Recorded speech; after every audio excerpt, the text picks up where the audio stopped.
मत रहिएगा कि भारतीय जनता पार्टी जाने वाली है। मैं मुस्लिम भाइयों से बहुत विनम्र निवेदन करना चाहता हूं कि हमारी सरकार 2024 में भी 400 पार जीतेगी और आने वाला 2027 के चुनाव में 350 से अधिक सीटें भारतीय जनता पार्टी विधानसभा में जीत के जाएगी। इसलिए आप बिल्कुल गुमान में मत रहिएगा। सपा का सफाया हो चुका है, बसपा खत्म हो चुकी है। कांग्रेस भी बेटे भाई और बहन के तक सीमित है। अब वायनाड की भी जनता खदेड़ेगी।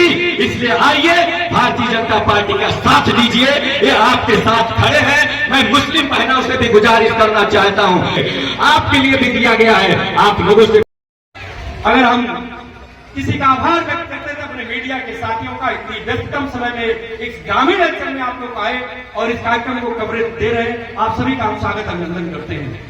साथियों, मुझे भाषण नहीं देना, भाषण देने के लिए हमारे बहुत बहुत ज्ञानी लोग आए हैं। मैं तो सबसे छोटा सदस्य, नन्हा सदस्य भारतीय जनता पार्टी का। आज मैं सिर्फ एक चीज करके मंच छोड़ जाऊंगा। आज आप सभी लोग जिस तरह से मेरे एक नावे पे भारतीय जनता पार्टी के मंच के बैनर के तले मुख्य अतिथि जी और सांसद जी, मैं आप लोगों का माननीय विधायक जी, आप लोगों का ध्यान आकृष्ट कराना चाहूंगा। माननीय विधायक जी सामने आप देख लें, अल्पसंख्यक समाज से इतनी बड़ी तादाद में माताएं और बहनें और हमारे भाई आज अगर आपका स्वागत अभिनंदन करने आए हैं तो इनके सम्मान की, इनके अधिकार की, इनकी लड़ाई की सारी जिम्मेदारी मैं आप तीन लोगों के कंधे पे देते हुए मैं इस बात के लिए आश्वस्त रहना चाहता हूं आप लोगों से। कभी गारंटी देकर कहता हूं 2014, 17 और 19, 22 में देश में और उत्तर प्रदेश में ये जो जीत हुई उसमें सबकी भागीदारी। इस नाते मोदी जी का मूल मंत्र है सबका साथ, सबका विकास, सबका विश्वास और सबका प्रयास। उसी विकास और विश्वास प्रयास को आप आगे बढ़ाइए। बाकी सारे लोग गाली देने का कार्य करते हैं। कोई कहता है कि हमारी संख्या ज्यादा है, हम मार के भगीरथ में फेंक देंगे। कोई कहता है हाथ में डंडे रखो, कोई कहता है वोट जहाज चलाओ। मोदी जी कहते नहीं, भारत को विकसित भारत बनाओ सिर्फ। लेकिन लोग तमाम जगह कहते हैं निषादों के लिए परवीन निषाद जी ने क्या किया। इसकी अनुभूति आप तब करेंगे जब परवीन में निषाद भाई मारा जाता है। जो समाजवादी के लोग आज जो निषाद पार्टी, निषाद कार्यकर्ता और निषाद के साथ जो सिंपैथी व्यक्त कर रहे हैं और निषाद का कोई कहीं सुनने वाला नहीं होता।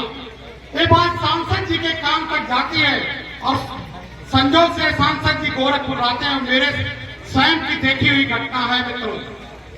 सांसद जी तुरंत रात में ही गोरखपुर से चल के जनपद संत कबीर नगर में आते हैं और जाते हैं कप्तान साहब से कहते हैं कि ये सुनवाई नहीं होगी तो निश्चित रूप से हम अपने परिवार के साथ ये सांसद का पद अगर हमें छोड़ना पड़ेगा तो इसे भी मैं छोड़ने के लिए तैयार हूं। ये निषाद समाज और आम जनमानस के लिए सांसद जी का भाव है। दूसरा मित्रों, लोग कहते हैं कार्यकर्ताओं के लिए सांसद जी ने क्या किया, तो उस पर भी मैं प्रकाश थोड़ा सा डाल देता हूं। कार्यकर्ता संगठन का चुनाव चल रहा था। कार्यकर्ता भाइयों जरा इसको सोच समझ के सुनिएगा मित्रों। सांसद जी की तबीयत उस समय बहुत बेहद खराब थी। यहां तक कि वो चार्टर प्लेन से दिल्ली जाते हैं अपनी दवा कराने और इस समय रायशुमारी होती रहती है संगठन की और पूछा जाता है कि भाई सांसद जी की रायशुमारी नहीं आई अभी तक।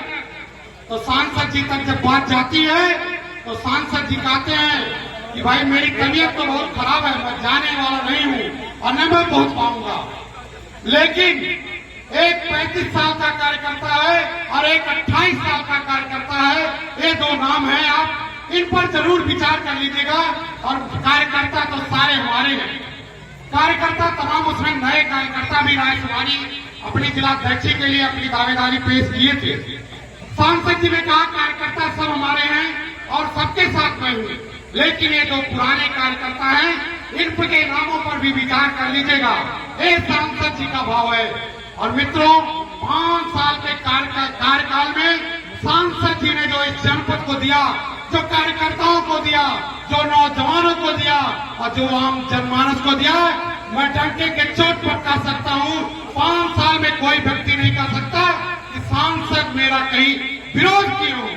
सांसद सदैव कोई गया होगा तो हंस के उससे मिले होंगे, उसका अभिवादन किए होंगे। इस नाते मित्रों, आज सांसद जी का समय है।